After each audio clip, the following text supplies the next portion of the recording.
Qué bárbaro, apenas así con... Qué bárbaro. Mucho que nos veíamos. Aquiles, buenos días. Sí, ya tenía tiempo Para de que que no gusto. estaba en este lugar, pero con mucho gusto. Gracias. Horacio Jiménez está en el Universal desde San Lázaro. ¿Lo tenemos ya? ¿Equipo? ¿Sí? ¿O no? Horacio, buenos días. Horacio Jiménez del Universal, buenos días.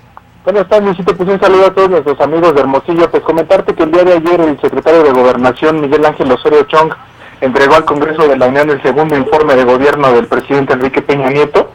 Este informe de gobierno, pues que presenta más de 600 cuartillas y revela pues algunos logros en algunos rubros. Pues el secretario de Gobernación destacó la nueva relación que existe entre el Congreso de la Unión y el Legislativo debido a las reformas estructurales que se lograron aprobar en el pasado periodo ordinario y extraordinarios que hubo en la Cámara de Diputados. El secretario de Gobernación prácticamente estuvo por 15 minutos en San Lázaro, entregó el documento.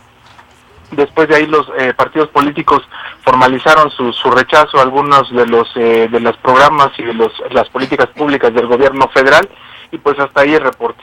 Muy bien, ahorita ya el presidente ¿a qué hora va a dar el discurso? El discurso lo da a las 11 de la mañana, bueno, ya en unos minutos, desde Palacio Nacional. Hora México, te agradezco mucho, gracias. Buen día, hasta luego. Está Cabral. Y en otra información tenemos a Restaurante Está Cabral, que te invita a celebrar su aniversario número 13. Y qué mejor que disfrutando radiopatías, con un humor diferente, original y muy musical. Además de poder disfrutar una exquisita cena y el mejor ambiente que usted ya conoce en Está Cabral. Aparte su lugar al 213-7474. Repito, 213-7474. Concierto de aniversario, 13 años de buena suerte o 13 años de estar Cabral. Enhorabuena, tú no te despegues de Proyecto Puente en Estéreo 100. Gracias, Abigail Soto, te agradezco mucho la información. Adelante, ¿por dónde empezamos? ¿Por dónde empezamos? Pues del exdía del presidente, y sin embargo no ha dejado de ser el presidente el tema de estos 2 días, ¿verdad? Sí, por la ausencia en el Congreso. Exactamente. Y finalmente todos estamos hablando de que era el día del informe. No son 2 años de gobierno, sino sí es la fecha constitucional para rendir el informe. Dentro de lo que se está rindiendo, lo más importante es haber concretado 11 reformas estructurales que sexenios anteriores pretendieron también concretar y no lo lograron por falta de acuerdos PRI-PAN. Debemos de reconocer que el manejo político en el Congreso ha sido muy eficiente. Eso mucho mejor que los que estaban. Sí. Muy eficiente, en exageración, porque incluso no se le permitió a nadie que tuviese una voz discordante dentro de una línea política, cosa que desde mi perspectiva personal y política pues es ofensivo, porque no es posible que 300 personas piensen exactamente igual y sin ninguna diferencia. Yo creo que hay matices en todas las fracciones políticas, ¿no? No hay manera que digas, todos piensan igual, todos estuvieron de acuerdo. No, esa parte pues sí te hace ruido porque en el ejercicio de la política es bonito escuchar las voces, es bonito disentir, incluso dentro de los acuerdos, pero finalmente, ¿qué se busca? Llegar a acuerdos. Está bien, si estuvimos manejando o pretextando que la falta de crecimiento económico era precisamente porque no se aprobaran las reformas estructurales, ya no vamos a tener ese pretexto. Y esto lo relaciono con lo siguiente, la madre de las reformas, dijimos, era la energética. Y dentro de esta reforma, lo más sustantivo de ella, ¿qué es? La participación del sector privado dentro de algunas áreas de exploración, explotación dentro de la producción petrolera. Muy bien. ¿Y eso va a beneficiar a la población? O sea, vamos a cumplir también la finalidad constitucional de que se mejore a la población. ¿En qué sentido hablamos? En cómo vive la población, en el aspecto económico y en el aspecto social. En el aspecto económico, ahí tengo severas dudas, porque ¿quiénes son los posibles inversionistas? Personas, ahorita estaba oyendo la de telecomunicaciones, que ya se abre, ¿no?, la mesa para poder recibir propuestas. Tú debes de poner una garantía de $100 millones. Garantizar que por lo menos tienes esa cantidad de dinero. O sea que creo que ninguno de los tres que estamos en la mesa vamos a poder acudir a pugnar por algo, ¿verdad? Bien, eso significa que son grandes conglomerados, grandes consorcios los que pueden competir en esto, pero ya lo han hecho en el pasado. ¿Y qué beneficio nos ha traído? ¿Por qué somos tan desmemoriados? ningún beneficio para la población. Hoy por hoy México es el país con mayor desigualdad social, económica de todos los países de la OCDE, de los 34 países. Somos el último, con una desigualdad creciente en el ingreso. El 10% de la población que gana más tiene una diferencia de 30 veces con respecto al 10% de los que gana menos. ¿Cuánto tiene el país más desarrollado? 6 veces nada más la diferencia entre esos 10% extremos. ¿Eso qué quiere decir? Que sí se genera riqueza, que sí se produce, pero se queda en muy pocas manos. No se desparrama a la población y la población la está necesitando. Por eso reprueban al presidente, porque en estos 2 años de gobierno ha ido devaluándose la condición del ciudadano. Entonces, ¿le apuestas a que las reformas van a ser? No, las reformas van a traer nuevos ricos, y nuevos ricos a tener poder aquí. Pero eso no significa que vamos a empoderar a la clase media, que vamos a sacar de la pobreza a una gran cantidad de personas. Aquiles, excelente análisis. Fíjate que yo estoy muy de acuerdo con Albacelina en el sentido de que están las reformas y aún no tenemos resultados que nos digan estas reformas sí sirven para algo. Y también tenemos frente a nosotros la necesidad de que las reformas se completen porque no están completas. Creo yo que el tema de la corrupción y el tema de las obligaciones políticas, técnicas y de supervisión del Estado mexicano y del dinero que se tiene que dar a eso está aún pendiente. Te lo digo porque lo de Grupo México y Cananea es una muestra clarititita, o sea, está la gran empresa que sí produce, que sí genera empleo, que quizás está ayudando a que haya una clase media un poquito más grande, pero cuando comete el acto que genera daño, busca la impunidad. Y el gobierno no tiene leyes para castigarla más, ya lo decíamos el otro día, no tiene leyes, o sea, ni siquiera el Fonden puede entrar y luego pasarle la cuenta al otro. Entonces ahí tenemos un rezago que es muy importante, y lo que ahorita el verdadero reto del Estado es, ya generaste una modificación total en cómo se va a estructurar el mercado en México, debes de garantizar 2 cosas, el acceso a las pequeñas empresas, la supervisión de que no va a haber daño ambiental, la supervisión y súper eficaz de que la corrupción no va a hacer ricos que no merecen ser ricos en este país como ha estado sucediendo, y eso aún está pendiente. Entonces yo creo que ahí hay mucho que ver. Por otro lado, sí creo yo que vivimos en un país donde tanto el Estado como los críticos como la oposición también deben de cambiar mucho su perspectiva sobre lo que es la realidad. Hemos vivido mucho el cuento de que tenemos un presidente que es muy poco educado, que sabe muy poquito, y lo hemos visto que ha logrado lo que los otros que están más preparados no pueden lograr de ninguna manera. Entonces, y también veo que la crítica que viene en contra de todo lo que se está haciendo es tan antigua y tan poco informada que no nos sirve de mucho. Yo siento que ese es el verdadero motivo de que no haya debate. No hay debate donde no hay debatientes. Muchos de los que se quejaron de que no hubo debate, los escuchas y no tienen nada que decir. No hay capacidad de argumentación. Exactamente. Entonces, creo que también el último punto, debe haber una reforma que obligue a todos los gobiernos de los estados, al gobierno federal, a los municipios, a integrar a su presupuesto de manera seria y responsable oficinas de gestión de proyectos. Hay ahorita una gran discusión en este país de por qué los diputados etiquetan y al año siguiente no llega nada a los estados y a los municipios. Y una de las causales que hay que investigar es porque llegan sin cumplir con la ley. No están bien hechos, están mal hechos. No toman en consideración una gran cantidad de cosas que están especificadas en las normatividades. Entonces, ese es un tema importantísimo. Todos los gobernadores y alcaldes que van a rogarle al Congreso, creo que deben de llevar los proyectos terminados en la mano, pero no hay ninguna ley que los obligue. Van con ocurrencias. Les aprueban ocurrencias, y cuando tratan de transformar las ocurrencias en proyectos viables que cumplan con la ley, no pueden. Y entonces empiezan a generar esta discusión de que el gobierno no les quiere dar el dinero por causas políticas.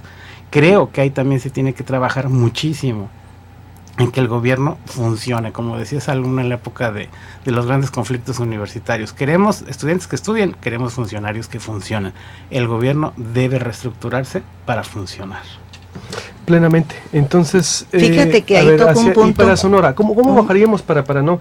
Digo, porque está muy bueno todo lo que están diciendo y coincido. Y veo, el Imparcial hace una encuesta significativa, Sí, 44.2% de sonorenses aprueban gestión de Senare. Todo, ¿cómo bajarían lo que me están diciendo a Sonora? ¿Cómo se vería? 2 años, solo ha venido una vez. No veíamos ese romanticismo político de Fox, ¿no? ¿Te recuerdas Sí. con Burs, que no salía de Sonora? Sí. Por ejemplo, aquí ha sido disperso, sabemos también el antecedente. ¿Cómo bajaríamos el nivel Peña Nieto Sonora? Fíjate que yo hubiera esperado que con este desastre ecológico que estamos enfrentando en este momento y que hay una tremenda desesperación de los pobladores de esa zona, se hubiera manifestado el presidente con una presencia.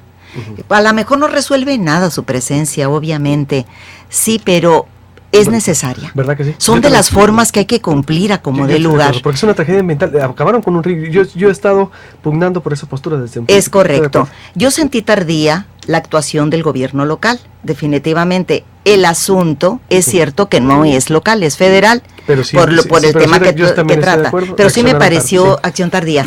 Pero la clave de todo esto, y la acaba de mencionar entre líneas Aquiles, la falta o donde más reprobados estamos es la cuestión institucional.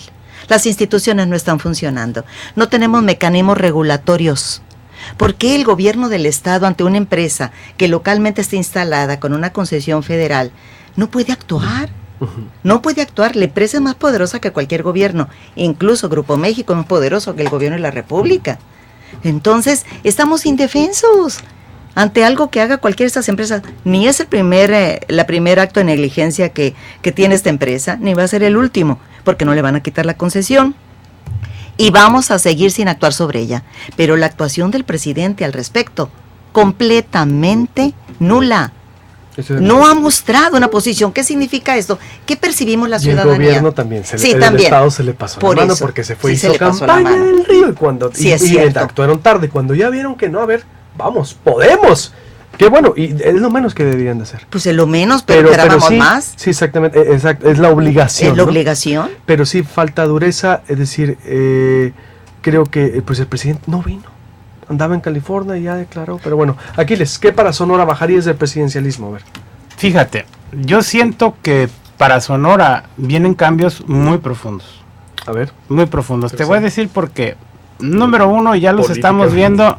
No. Se van a dar con todo aparte. No, sí. No, fíjate, por ejemplo, dentro de las licitaciones fuertes de Comisión Federal de Electricidad, ya están en licitación 2 termoeléctricas que van a usar el gas natural en Guaymas.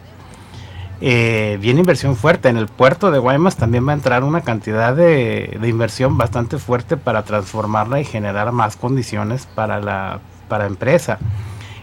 Varias de las empresas que ahora van a crecer muchísimo con todas estas leyes las reformas que han tenido, tienen actividad y la van a tener de manera muy clara en Sonora, de tal manera que sería de esperarse que Sonora tenga mucho más posibilidades de ejercer su papel estratégico dentro de la región binacional que le está correspondiendo en el marco o sea, estaría ahí la oportunidad. Falta que se aproveche y falta lo otro que te digo, que 90% de los proyectos que emprende el gobierno estatal no sean, como dijo el secretario de gobierno, con alguna omisión en el cumplimiento de toda la normatividad que existe, y lo estoy diciendo de manera muy, muy romántica. Todavía tienes la grabación, es decir, falta que tengamos aquí en Sonora gobiernos municipales y estatales mucho más articulados para poder cumplir y enfrentar esta oportunidad doble que viene, doble porque es una oportunidad de crecer y es una oportunidad también de demostrar que el gobierno sirve para algo. ¿Sabes cuál es el problema? De supervisión y de hacer valer que se cumpla con lo que está estipulado en la ley. A ver, Aquiles, se toma en cuenta esa capacidad o incompetencia en un momento electoral. Lamentablemente no se analiza. No. ¿No? Y eso necesitaríamos para aprovechar las inversiones que vienen. Sonora sí está, una vez más es cierto, su posición geográfica estratégica le permite aprovechar parte de lo de las reformas, ¿verdad? Pero de que lo aproveche la población, ahí estamos en veremos. Exactamente. ¿Tienen la capacidad nuestros gobiernos para articular esas acciones con los nuevos inversionistas? Algunos sí la tienen, no todos, porque yo considero que incluso Moisés Gómez Reina ha sido muy buen secretario de Economía, fíjate, muy bueno. Pero es él y no muchos, pues. Exactamente. Y tenemos un tema de competitividad estatal que hay que revisar, porque Querétaro y Guanajuato se llevaron mucha inversión que antes hubiéramos pensado que podía tomar en consideración Sonora en industria automotriz, en industria aeroespacial, en industria metalmecánica, que aquí podría verse venido y se sigue llevando Querétaro a establecer. Entonces, ahí hay un punto que es muy importante, o sea, sí tenemos que revisar cuál es la situación de Sonora para que pueda traerse inversión, que a muchas empresas les sería más conveniente por estar más cerca de la frontera. Claro. ¿Por qué están escogiendo estados que están tan lejos de la frontera? Mano de obra, universidades, competitividad Pues sí, pero los urbana, indicadores de productividad y competitividad de ellos es mayor que la nuestra. Que ir. ¿Qué calificación le das, Mona Mesemos? Yo a Peña Nieto, yo le pongo un 8 y no le pongo el 10 porque los resultados en seguridad, en economía, no se ven todavía por ningún lado. Le pongo un 8 porque como político demostró que sí tenía capacidad de manejar algo tan complejo como lo que hay en México. ¿Tú qué calificación le das? No, yo no puedo, fíjate, yo siento que el equipo político está atrás, yo le pongo 6. 6. Muy bien. Pero él se aprende bien el folleto, No, pero ¿saben qué? Pero para operar, como dices tú, exactamente. Sacaron lo que nunca había podido sacar el PAN, lo que Así digo, es. La operación política de ellos es mucho más fina. Es mucho más fina, eso sin el tacto. Hay que irnos a los operadores políticos. Sí, pero eso, digo, se queda muy corto. Para mí la corrupción, tache cero. Así no es. hay un discurso, al decir que es cultural, lo remonta a hábitos, costumbres, formas de ser, a la genética, bueno sí, pero no hay un compromiso de la corrupción, eso es en verdad, es correcto. Creo que muy cuestionable. Gracias a los dos, les Al agradezco. Contrario, buenos días. Buenos días. A ver, muchísimos comentarios, por lo menos voy a saludar a Ismael Trejo, Alberto Lostunó, Enrique García, Jesús Aguilar, Alejandro Zabaleta, Rocío Guerrero, Nadia Graciela Moreno, Omar Terán, Marco Antonio Morales.